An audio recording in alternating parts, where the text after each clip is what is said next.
তো তোমরা তো দেখেছিলে আমরা সোনার দোকানে গিয়েছি, গিয়ে হার পরছি, কোনটা দেখলে পরলে ভাল লাগে। তো না, আমার নিজের জন্য যাইনি, গেছিলাম আমাদের 10 তারিখে, মানে গত আগামী সোমবার। আর দু জায়গায় আমাদের একই দিনে নিমন্ত্রণ আছে অন্নপ্রাশনে, পাশের বাড়িতে আছে আর আরেকটা আছে কলকাতাতে, মানে আমাদের একটা সম্পর্কে মেয়ে হয় তার ছেলে, মানে আমাদের নাতি। আর তার জন্য গিফট আনতে গেছিলাম।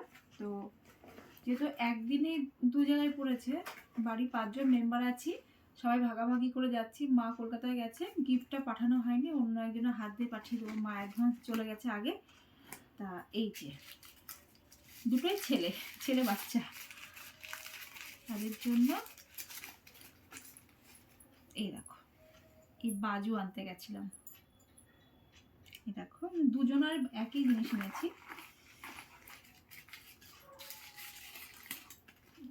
খুব সুন্দর না? আমার তো খুব পছন্দ হয়েছে, বাজুটা না আমার খুব ভালো লাগে। তো এটাই আনতে গেছিলাম, এটা দু জায়গায় যাবে। তো চলো আবার দেখা হবে।